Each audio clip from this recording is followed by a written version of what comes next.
মায়াপুর দর্শন করতে যাওয়ার আগে অনেকের মুখে শুনলাম নবদ্বীপ ধাম স্টেশনে না নেবে পরের স্টেশন বিষ্ণুপ্রিয়া হল্টে নামলে মায়াপুর যেতে সুবিধে হবে, সময় অনেক কম লাগে। সেই জন্য আমার একটু কনফিউশন হলো, ঠিক করতে পারছিলাম না কোথায় নামবো।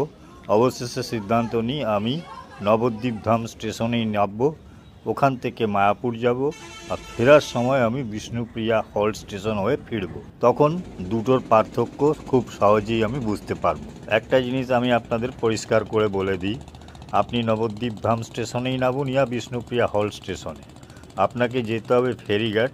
ফেরিঘাট একটাই, সুতরাং স্টেশন থেকে ফেরিঘাট যাবার জন্যে যে দূরত্ব ও সময় তার ওপর ডিপেন্ড করছে নবদ্বীপ ধাম পৌঁছানো কোন স্টেশন থেকে সুবিধেজনক।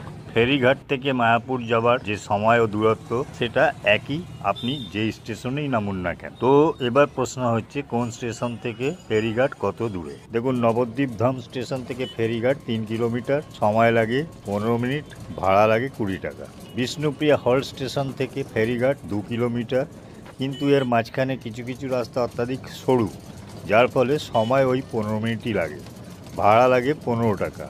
মানে সময়ের কোনো বাঁচাত নেই, সে 5 টাকা ভাড়া আপনার কম লাগে। লাভ বলতে এইটুকুই, আর কোনো লাভ নেই।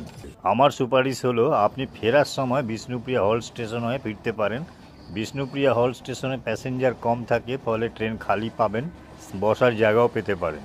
তাছাড়া অনেক প্যাসেঞ্জার আছে যারা নবদ্বীপ ধাম স্টেশনে নামবে, তারা বিষ্ণুপ্রিয়া স্টেশনের পরেই সিট খালি করে দেয়, কিন্তু নবদ্বীপ ধাম স্টেশনে প্যাসেঞ্জার বেশি হওয়ায় বসার জায়গা নাও পেতে পারেন। সুতরাং এই একটা দিক বিবেচনা করলে ফেরার সময় বিষ্ণুপ্রিয়া হল্ট স্টেশন থেকে ফেরাটা লাভজনক, আমার এটাই মনে হয়। এছাড়া নবদ্বীপ ধাম স্টেশনে নামার আরেকটা বড় সুবিধে হচ্ছে ওই স্টেশনে এসকেলেটারও আছে, লিফটও আছে।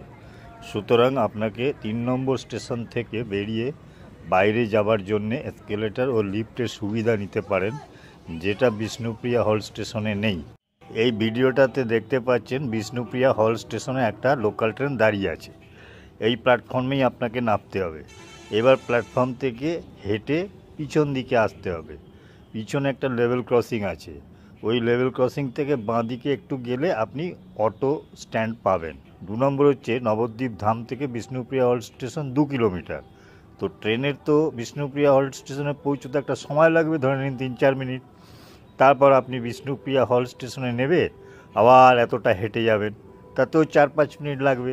তার মানে 1 কিলোমিটার রাস্তা বাঁচাতে গিয়ে আপনার লাভের গুড় পিঁপড়ে খেয়ে চলে যাবে।